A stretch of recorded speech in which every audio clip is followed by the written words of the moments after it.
Good morning, everyone. Kamusta po kayo lahat? Naklisa? Magandang araw sa inyo. Medyo malamig ang panahon. Malamig o mainit, tuloy-tuloy tayo dito ngayon sa ating Facebook Live. Maganda po hinanda natin topic ngayon sa Doc Willie and Doc Lisa program natin dito sa Facebook. Sa part 1, pag-usapan natin tips paano tatalino, ha? About brain tayo ngayon. Paano tatalino ang mga bata, pagkaing pampatalino, tips para tumalino, para sa may edad din, paano hindi makakalimot. At mamaya, meron ba tayong mga iwas stroke? Ang stroke kasi talaga kinakatakot natin yan. Hindi mo alam kailan mangyayari yan. Kaya nga tinawag na stroke. Kaya sabihin bigla. So, ang stroke, pag na-stroke tayo, baldado na tayo. So, tips para makaiwas sa stroke habang may oras pa. Bago tayo ma-bedridden, ma-paralyze, iwas stroke.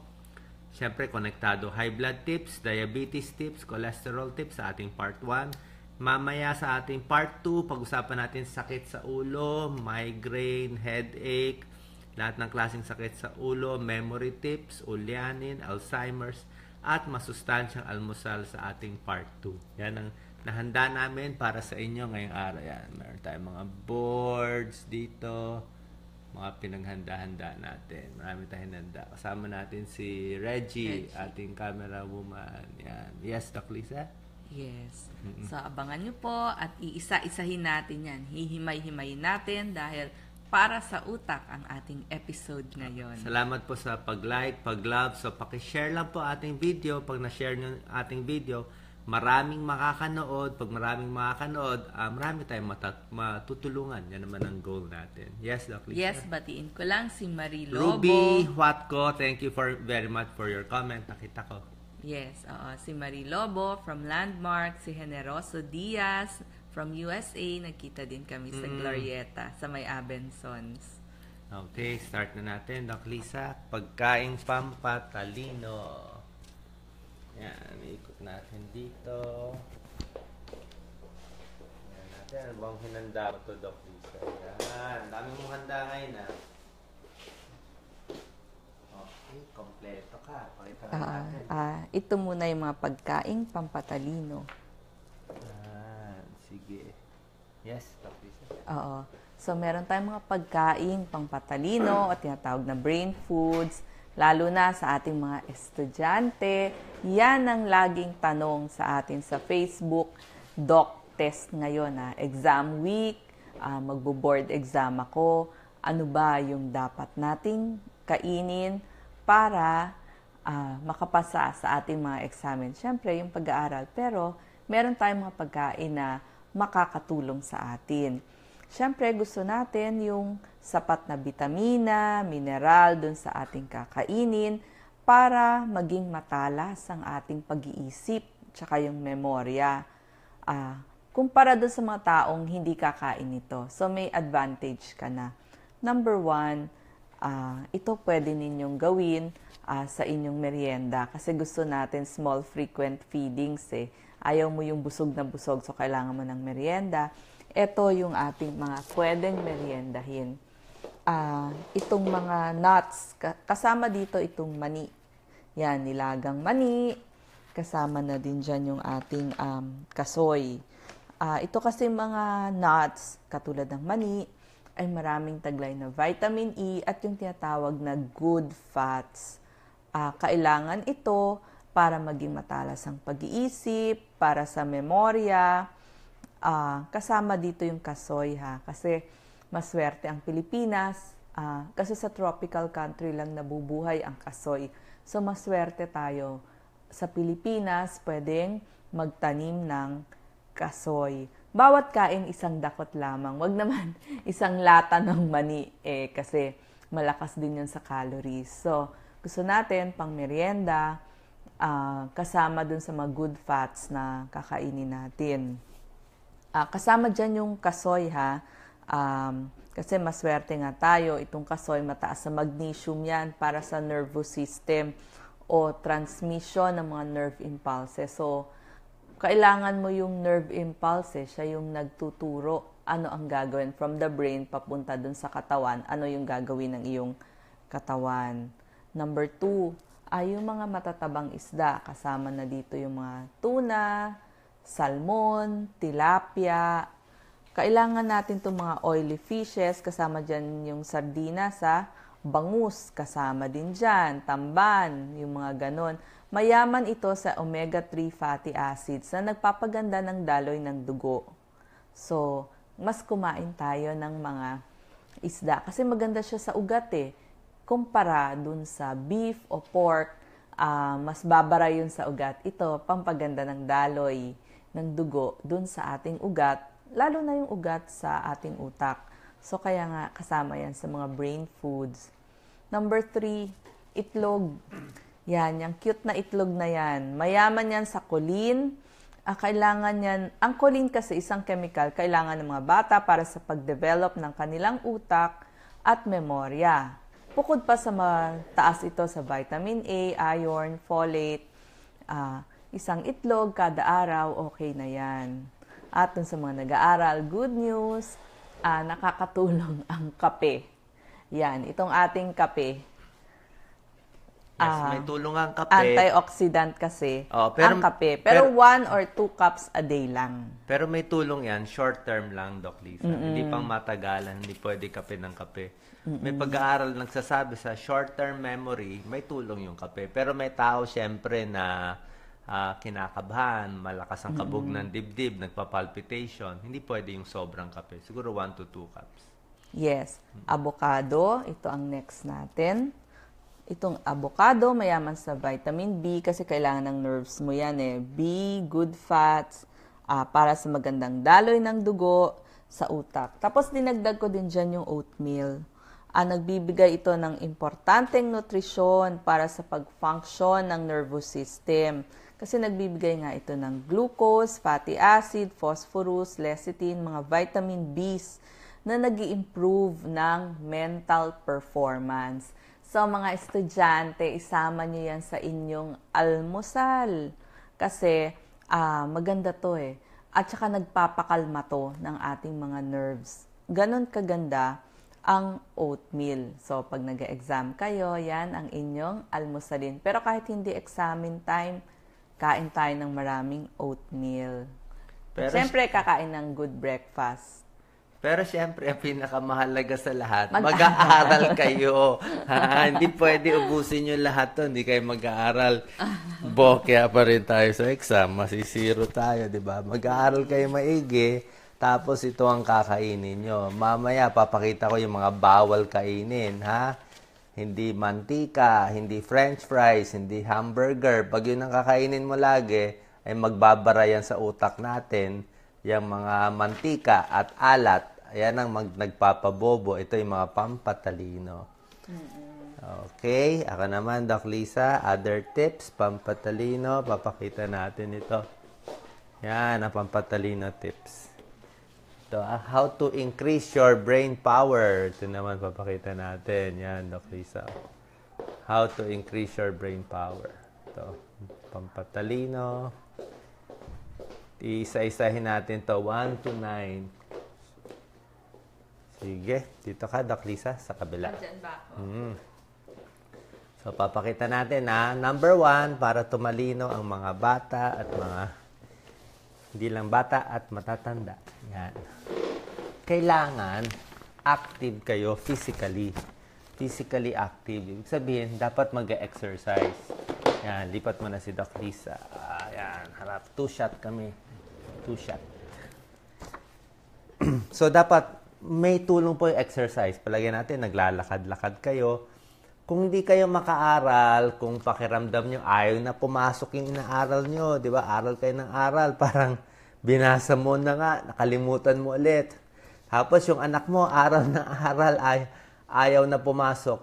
Pwedeng magpahinga muna, patakbuhin mo muna, palaruin mo muna sandali para gumana yung dugo niya, di ba? At least may circulation. Kaya be active physically.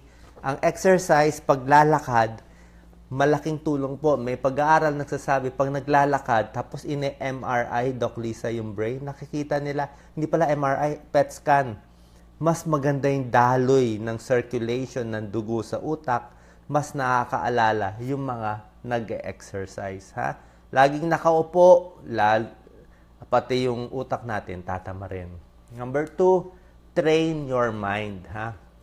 Kailangan tuturuan mo yung utak mo na panag-aral, tuloy-tuloy, sasanayin mo yan. Nakita nila, yung mga taong matalino, Doc Lisa, yung utak nila mas makulubot eh. Maraming mga kulubot, maraming circuits, maraming nerve cells, mas konektado. Paano lagi nila tinetrain? Lagi sila nagbabasa. Paano ba yan? Pwede kayong mag-crossword puzzle. Yan, pairal ng pointer, Doc Lisa. Yan. Pwede kayong mag-crossword puzzle, train your mind. Pwede mga sudoku, mga chess. Di ba? Kung mahilig kayong mag-chess, mag-puzzle, mag-game. Basa lang ng basa. Nood lang kayo nanood ng FB Live. Salamat sa pag-share ng ating FB Live. Para maraming, di ba, may katuturan yung ating ginagawa. At least, good for the brain. So, basa, crossword puzzle, mag-chess, kahit magdama, basa ng mga magazine. Tsaka mas maganda rin, babasa kayo ng mga magazine or yung mga bagay na hindi kayo sanay. Palagay natin sa kababaihan. Hilig nyo lang basahin lagi yung mga, ano ba, Doc Lisa, yung mga sa baro or sa cooking. Basa kayo tungkol sa ibang bagay, sa airplane magazine o ibang site na malayo sa gusto mo. Astronomy. Sa astronomy, tungkol sa buwan, tungkol sa moon, mahilig ka. So, iba-iba ang gagawin mo. Sa mga lalaki naman, kung mahilig kayo puro gadgets, magbasa naman kayo ng iba about cross-stitch or iba. Kasi pag binago mo yung pag-iisip mo, bagong tingin, bagong muka, na-excite yung utak natin, mas na-absorb. Hindi yung paulit-ulit, yun na lang ang Facebook site na pinupuntahan mo, yun na lang, puro paulit na paulit, hindi maganda. Ha? Train your mind. Number 3, Doc Lisa, pampatalino to lahat ha. Almusal. Mamayang sa part 2, tuturo ni Doc Lisa anong almusal, ang pampatalino.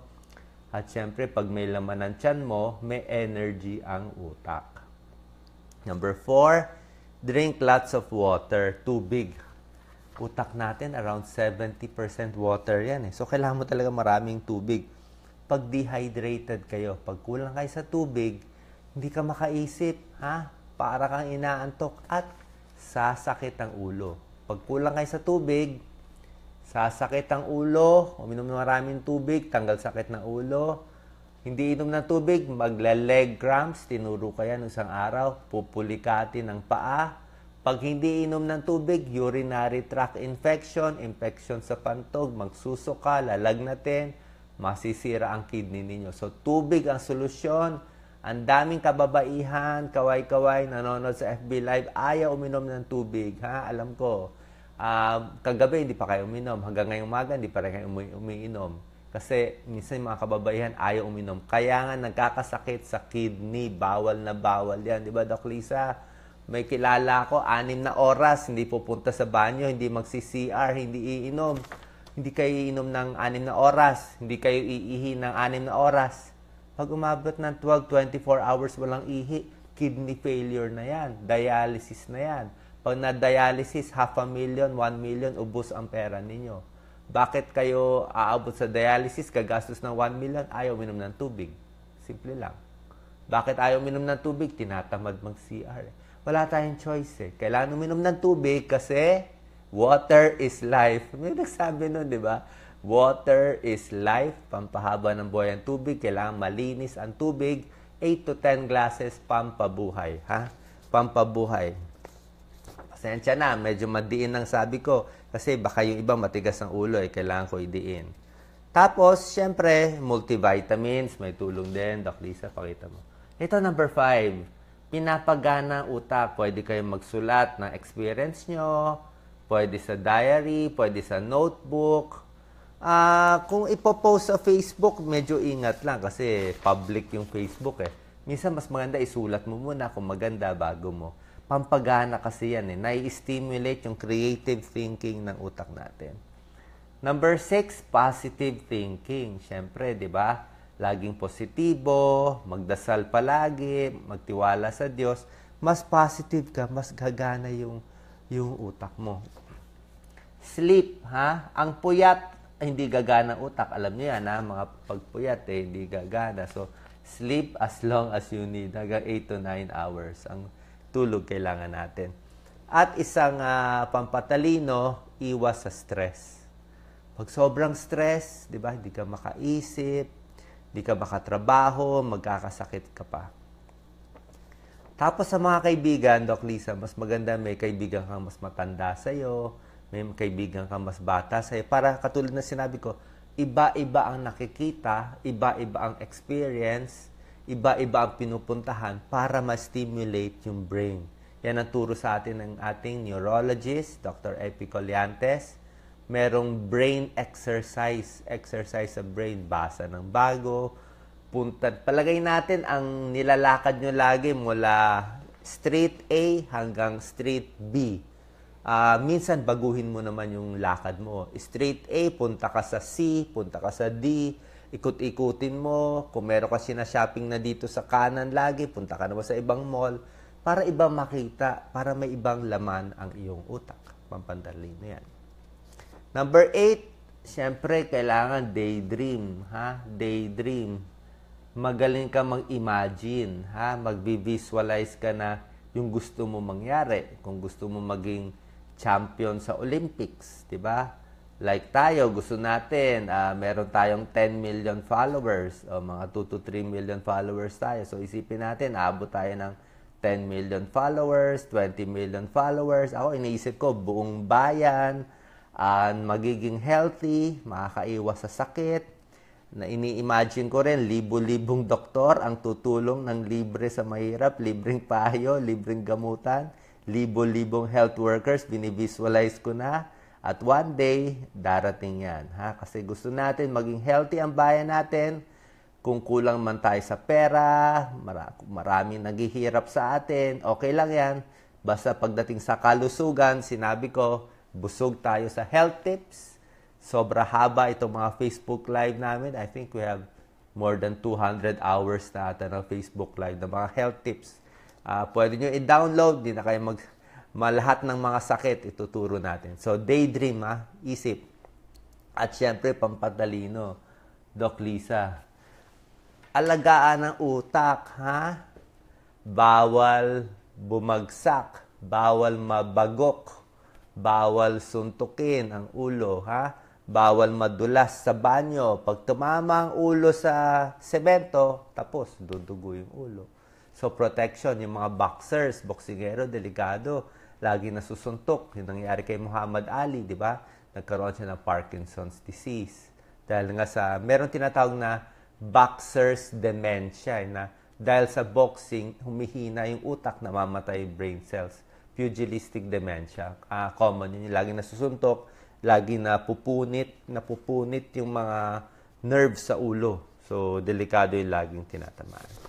Okay? So, salamat sa pag-share. Doc Lisa, meron ka ba mga tips? Papakita ko pa itong mga ibang tips natin para sa brain na hinanda ko. Ito ang maganda.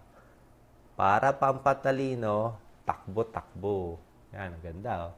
Brain benefits of exercise. Okay, Kahit ang utak, syempre, namamana yan sa tatay, namamana sa nanay. Ang utak din, dapat bata ka pa, healthy kinakain mo, walang bulati sa tiyan. Tapos, syempre, environment. Ito magagawa natin, takbo-takbo. Kita mo, pag tumakbo ka, good for your brain, gagawa ng neurochemicals para mag-repair. Pampaganda ng memory, di ba? O, yung mga bata, may tips ako sa inyo. Kayo, di ba, hindi kayo makasagot sa school. Ganito gagawin niyo. Gayahin niyo ako. Yan, galaw-galaw. Nervyos yan. Pero, pag pinapump mo yung paa mo, medyo gaganda yung daloy. So, tayo-tayo muna. Ayaw gumana utak. Gising-gising. Doc Lisa, lamig. Malamig ba? Sandali lang yung lamig. Minsan mainit na. So, kailangan galaw-galaw, Pump yung paa.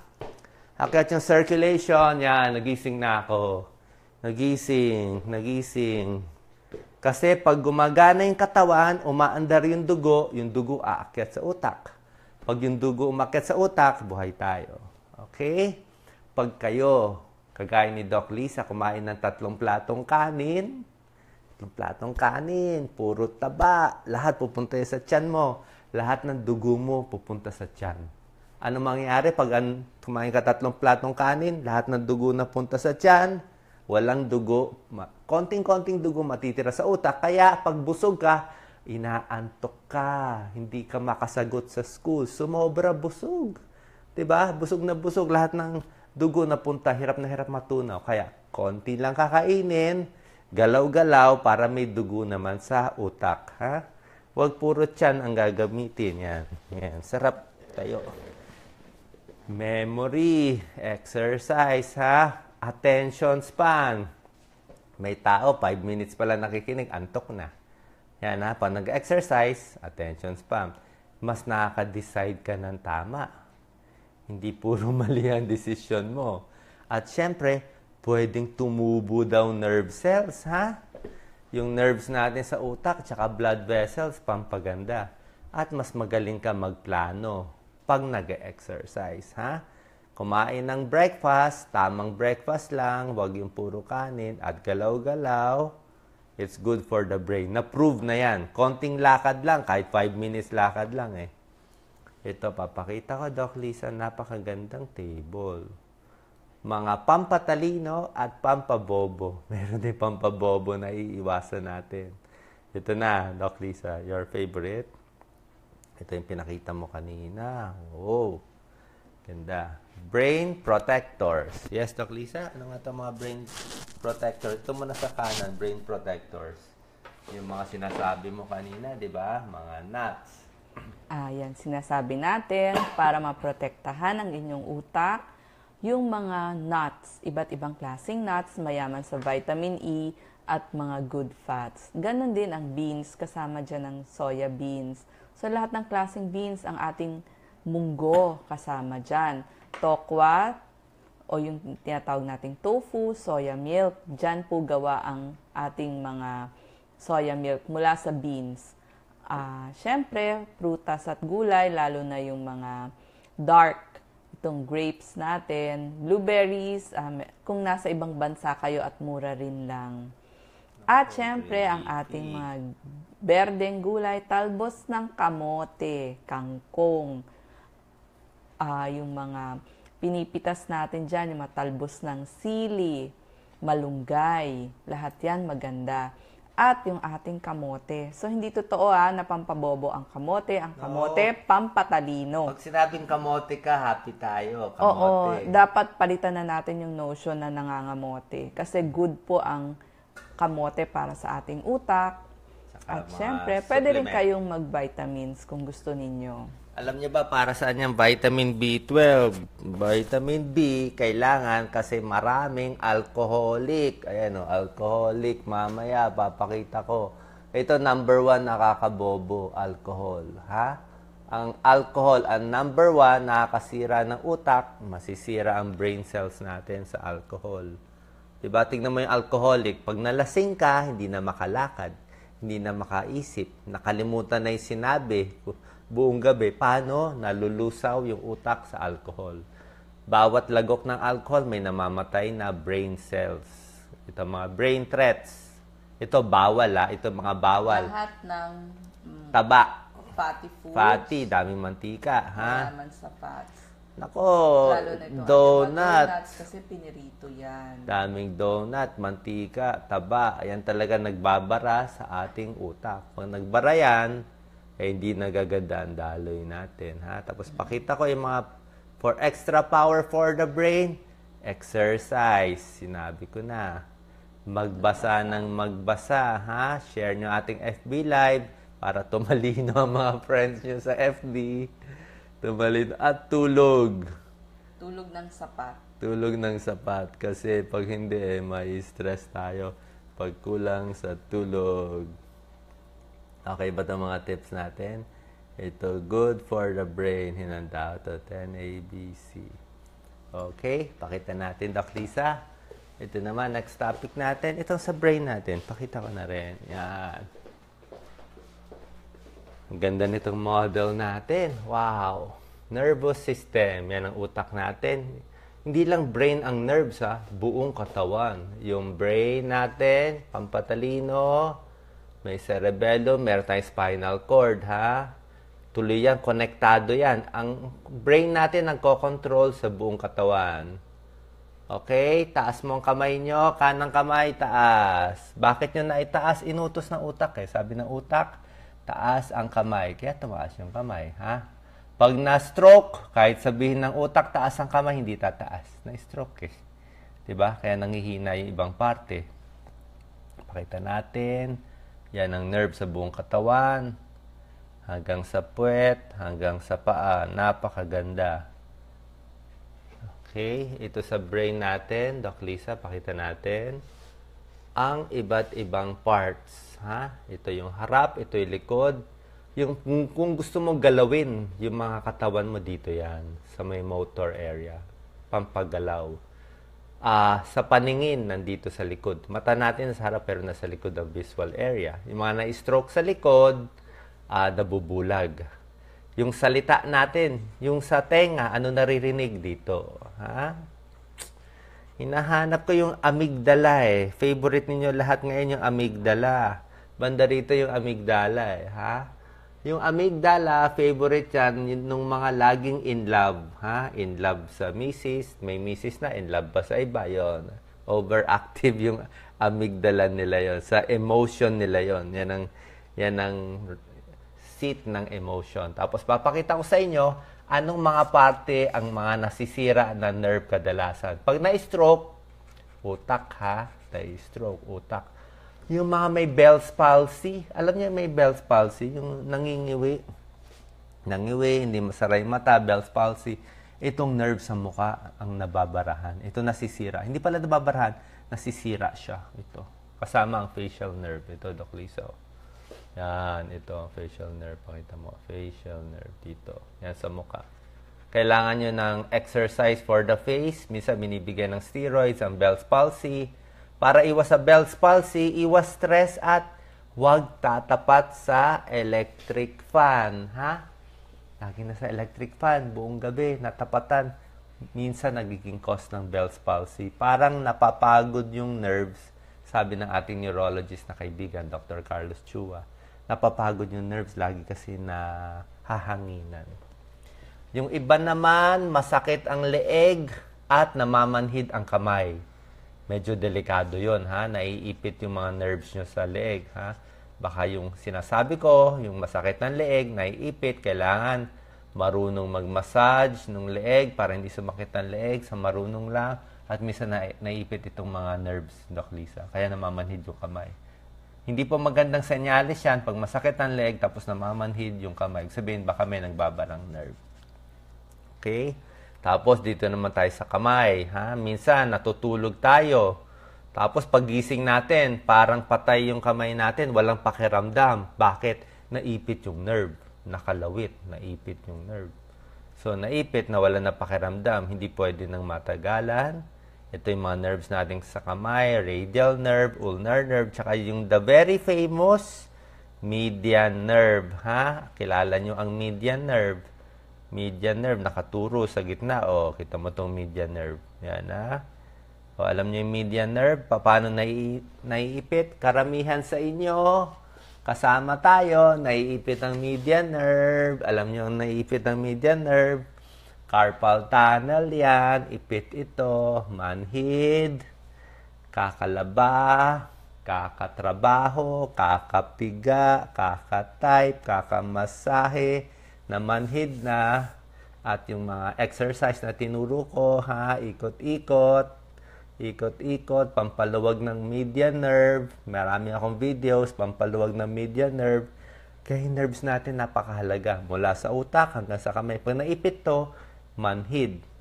Pag lumala ang carpal tunnel, hindi na makahawak ng baso, bagsak na, mamamatay yung nerve. Bago mamatay yung nerve, magpapa-opera tayo. Hopefully tayo, ako itong kanan ko, mas manhid eh. Mas manhid. Kaya lagi ko ina-exercise ha.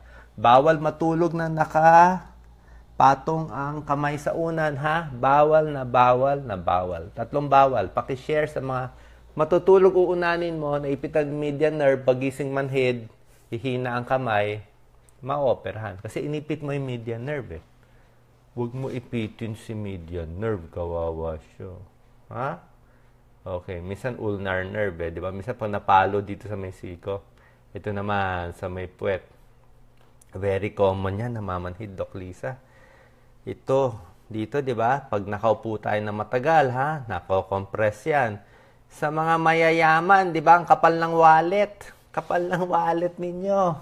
Sa kapal ng wallet, naipit ang sciatic nerve. Dahil mayaman kasi makapal yung wallet.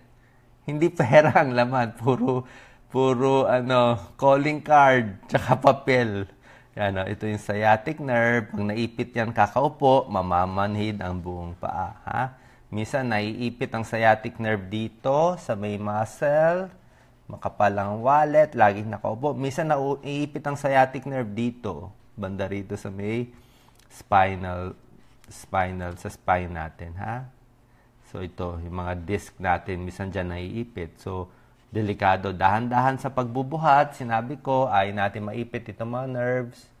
Huwag magbubuhat bigla. Pag naipit ang nerve, mamamanhid ang buong katawan. Sciatic nerve. Okay? Tip natin, huwag uupo ng matagal. Siguro, 15 minutes upo. Ito mo ngayon, tayo-tayo na. Wallet, huwag masyadong makapal. Ilagay na lang sa harap yung wallet.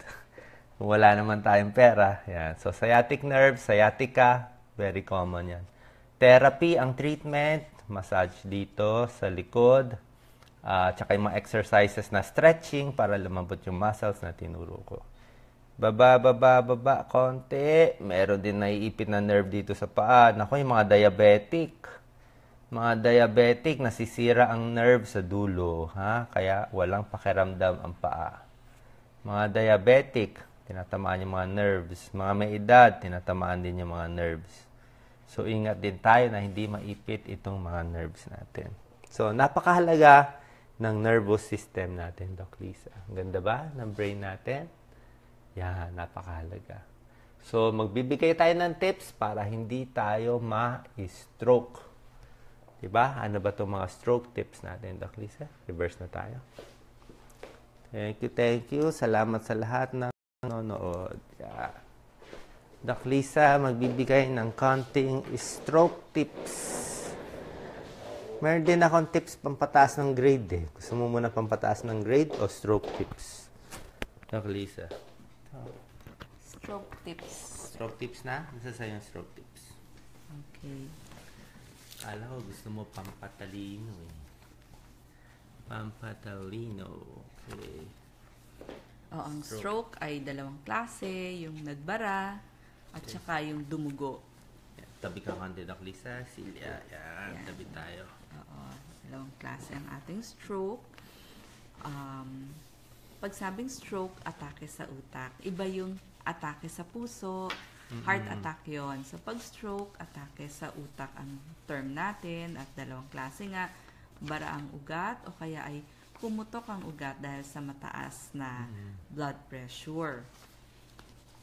Ang mga causes ng stroke, tumaas ang presyon ng dugo o high blood, mataas na asukal o diabetes, laging mataas ang cholesterol, may sakit sa puso, naninigarilyo, pagbabara ng ugat, sa leeg, pagkain ng matataba at walang ehersisyo. Yeah, isa-isahin natin mamaya. So, para malaman kung na-stroke yung kapitbahay ninyo o magulang ninyo, kailangan alam ninyo. Kasi pag hindi nyo alam anong symptoms ng stroke, tapos mali pala. O mamaya na-stroke pala, tapos hindi nyo alam, di ba? So, ito ang kodigo natin, FAST. FAST ang tinuturo. So, F, face. Yung mukha, ngiwi. Pag ngiwi yung mukha, makita niyo naman yung ngiwi, di ba? Lubog ito. Ito tinitignan natin ditong line dito. Pag lubog yung isa o masyadong makinis, pag lubog siya, possible stroke yun. F. Yung iba nabubulol din speech, mamaya. So, fast. Tapos yung arms, sabihin mo, tatay, taas kamay. Ha? Ako, wala pang stroke. Kayong lahat, taas ang kamay. Pag pinataas mo kamay, ganito lumabas, isa lang nakataas, hindi siya nagbibiro, hindi niya maitaas Di ba sinabi ko kanina, hindi gumagana yung brain. Hindi niya maitaas. Ibig sabihin, barado. May sira yung utak na nagko-control ng kamay. Stroke yun. Pag hindi mataas ang kamay o yung paa nanghihina, parang dinadrag niya. So, F, face, A, arms, tsaka leg. S, speech, bulol. Parang hindi niya masabi yung words. Gusto niya sabihin ballpen, hindi niya masabi. Minsan di rin niya maisip ano yun, ano ba yun. Nabara kasi yung computer. Baga sa computer or cellphone, nagahang. Diba, minsan pinipress mo yung cellphone mo, ayaw gumana. Ayaw siya, kailangan i-off, i-on mo pa para umandar yung cellphone. Ganon din sa utak. Sa utak, ayaw gumana. Ang problema, wala tayong off and on sa utak. Pag na-virus, pag nasira, sira. Kailangan healthy muna. Long term tayo. F-A-S, speech, at T, time. Meron tayong gamutan ngayon para sa stroke within 3 hours, dadalhin sa ospital, malaking ospital. May chance na mabibigyan ka isang gamot sa swero na mabubuka ulit yung sa ulo, na hindi kayo magiging baldado. Kasi may kasabihan nga na unang stroke, may kasabihan lang minsan tama, minsan hindi. Unang stroke ay nakaka-recover. Second stroke, medyo may paralysis. Second stroke. Third stroke, patay. Third stroke, patay. Pero hindi laging ganon. Merong iba, first stroke lang namamatay. Ang first stroke, yung sinasabi na parang namanhid, tapos yung gumana ulit. Yung gumana ulit, tawag natin dyan, TIA. Transient Ischemic Attack. Ibig sabihin, nagbabara na yung sa brain, nagbabara na siya, tapos biglang dumaloy ulit, gumanda. So, TIA. Good news ba or bad news? Kayong mga nakikinig, marami sa inyo na TIA na, nabara na yung kamay, tapos gumana ulit. Good news kasi bumalik yung daloy. Pero bad news din. Bakit bad news ang TIA? Kasi malaking percentage ito. Malaking percentage, around 25% na may TIA, yung bara na gumana, may stroke ulit. Ibig sabihin yung bara na doon pa rin, one day may stroke ulit. So, ingat talaga tayo. Tuturuan namin kayo paano mag-iingat sa stroke, yung mga tips on how to avoid the stroke. Yes, Doc Lisa? Minsan naman, tumaas ng mataas yung blood pressure agad. Tapos natulala siya, sandaling natulala. Minsan na-stroke na yon, dalhin nyo na agad sa ospital para mabigyan ng lunas o yung dapat na gamutan. Kasi nga, kailangan bantayan ito lalo na dun sa first 24 to 48 hours kasi maaring umulit-ulit. So, minsan nakikita nyo natulala lang siya, hindi na makasalita, tapos pagkuha nyo ng blood pressure, tumaas ng bigla ang BP, di naman siya dating high blood. Yes, Doc Lisa, hawakan mo to. Stroke na. Pakita natin ang stroke model. Napakaganda nito. Yan. Tingnan mo na silya mo. Ito, stroke model. I will reverse. Doc Lisa. Tuloy-tuloy kasi tayo. Facebook Live. Habakan mo tayo, Doc Lisa. Yan. Wala tayong commercials. Yes. Ganda ba? Understanding stroke. Ayan, sa ulo. Yan na, nai-stroke. Sige. Yes, Doc Lisa. Ganda ng picture natin dito, di ba? Ayan, So, sa mga na-stroke, ito, nagbabara siya. May blockage siya. Ayan, kita mo. So, biglang tumungo, yumuko. Yan, nako, na-stroke na pala siya.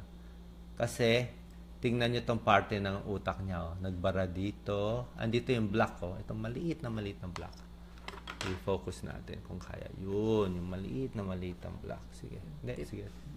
Focus mo lang, Doc Lisa. Ito sa tip niya. May block dyan. Nangitim. Namatay yung parte na wala ng oxygen. Dahil namatay yung parte, bumagsak si nanay, si lolo. Okay? Ito yung mga parts na pwede magbara. Ito yung mga parts ng brain na pwede magbara.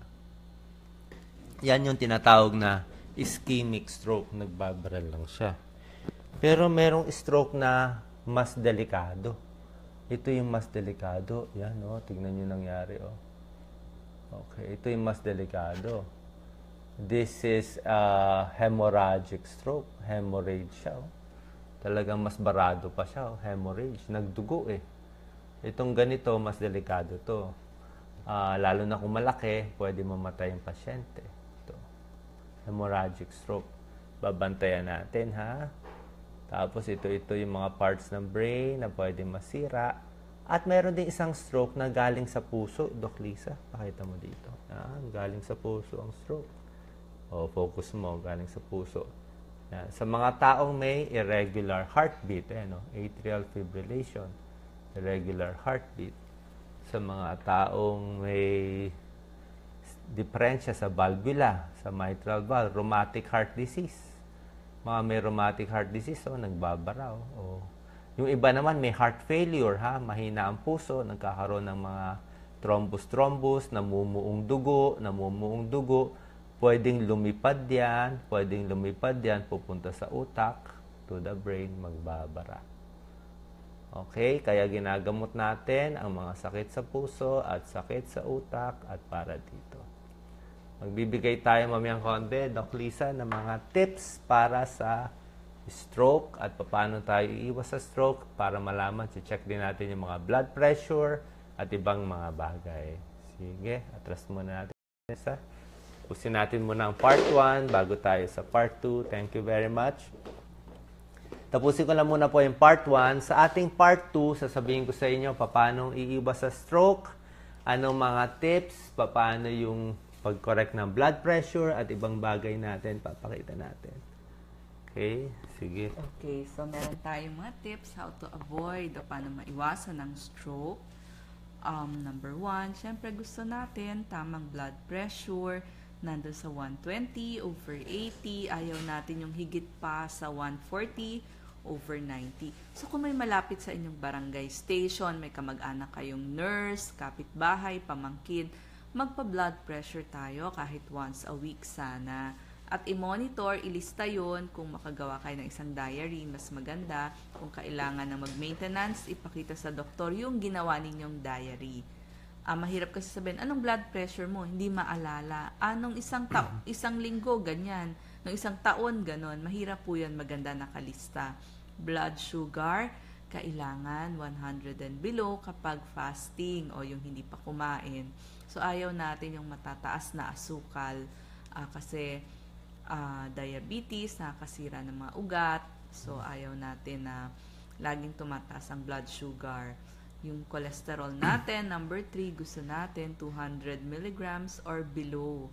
Kasi may mga tao, hindi alam, napakataas na pala ng cholesterol. Malalaman mo lang yan sa blood test. So, sana meron tayong yearly blood test. Yung total cholesterol kung nagtitipid. Pero kung kaya nyo ang lipid profile, mas maganda sana. Ako naman, Doc Lisa, check mo rin yung isa pang cause ng stroke, hindi nyo alam to, malakas manigarilyo. Malakas manigarilyo, nagiging malapot ang dugo. Merong ganitong sakit, check mo yung hemoglobin nila, sobrang taas. Polycythemia, ang taas ng dugo nila. Bakit? Sobrang paninigarilyo, nahihirapan yung katawan, gawa ng dugo yung katawan. Dahil gawa ng dugo para makuha maraming oxygen, kasi nga walang oxygen pumapasok, kakasigarilyo niya, lumalapot. Ang dami kasing hemoglobin. Paglapot, nababara ang utak. Keep your weight down, tataba. Siyempre, smoking. Smoking talaga sa stroke, Iwas tayo sa smoking para hindi tayo ma-stroke. Yung pag-inom ng alak, not good for the brain. Meron tayong model dyan mamaya. Yung alak talaga, yan talaga ang iniiwasan natin. Kahit sabihin pang red wine, kung po pwede, wag na lang mag-red wine. Kasi nga, pag nalasing, sausaw ang utak sa alak, kaya nga hindi makalakad ng diretsyo, lasing, di ba? Lasing, di makaisip, lasing, nakakalimot, lasing, matutumba, lasing, parang bulol. Bakit? Lasing para ka na-stroke Kaya wag tayo magpapalasing. Kung gusto uminom konting-konti, pero mas maganda wag na lang. Isa pa, shabu. Shabu, marami na stroke Actually, mas matakot kayo sa stroke at saka sa heart attack kapag kayo ay nagsashabu. Lalo na yung mga bata-bata pa. Cause din yan ng heart attack saka ng stroke. Pag ang kabataan, mga 20 years old na stroke na heart attack, tatanungin kung may illegal drug use. Meron din nakita air pollution pag masyadong mausok. Sa ating mga bikers, so ingat tayo kung pwede doon tayo magbike sa mga less polluted area. Kahapon may pinuntahan tayong pasyente, Doc Lisa, di ba? Medyo mainit yung lugar, ang init-init. Pag masyadong mainit, hindi lang heat stroke, pwede rin maging tunay na stroke. Kaya sa mga may edad, mahina katawan, huwag masyadong magbababad sa init, magpayong, magtago, wag mahiya. Palagay natin, dati alam ko, merong mga parang military exercise eh. Sinabi, lahat pumunta sa araw, lahat mag-exercise. May namatay eh, may namatay. Kasi hindi niya kaya. Kaya kung tingin niyo mahina katawan niyo, nahihilo na kayo, wag mahiya, sabi ni Doc Willie, teacher, di ko na kaya. Di bali, pagtawanan ka, upo ka muna dun sa shade. Kasi, baka hindi mo kaya yung init. Yung ordinaryong tao baka kaya yung init, pero kung may high blood ka, mataba, mahina katawan, may sakit sa puso, tapos nainitan ka pa, meron na i-stroke. Ha? Fatty foods, pinakita natin, Mga mamataba, bawal. donuts, churros, lechon. Churros, hot chocolate, lechon sarap. belly. So, iwas tayo yung mga laging fried foods. Bangus belly na lang, ha? Allowed yan. Favorite ko, bangus belly. Taba ng bangus. Wag ganang liempo. Kumain tayo ng iba't ibang kulay ng prutas at gulay. Kailangan natin yung... Doc Lisa, lapit ka konti, kundi lakas mo. Kailangan natin yung mga benepisyo ng iba't ibang prutas at gulay, yung mga antioxidants nito. Tapos, relax. Ang sobrang pagod, sobrang stress, sobrang problema, nagkakos ng stroke. Yeah, sobrang problema. Yun yung matagalan na problema, pagkapagod, daming trabaho, hindi na nagpapahinga. Number Ingat tayo. 14, bawal magalit masyado. Yung galit na galit, ha?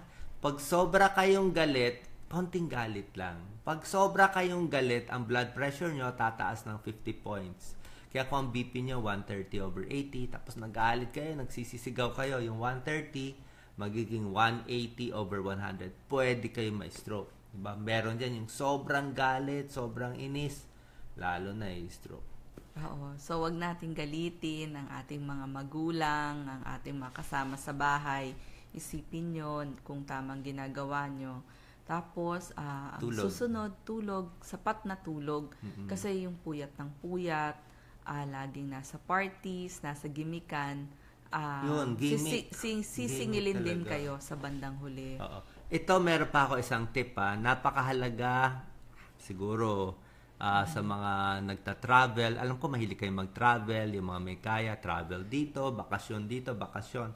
Pero sa aking experience as a doctor, nakita ko marami yung lakbay ng lakbay. Doon sila nagkakasakit, doon na heart attack, doon na stroke habang naglalakbay. Very stressful ang travel sa ibang bagay. Bakit stressful ang travel? Unang-una, kargahin mo yung maleta mo. Habulin mo yung airplane mo. 'Di ba? Nasa ibang bansa, iba yung salita nila.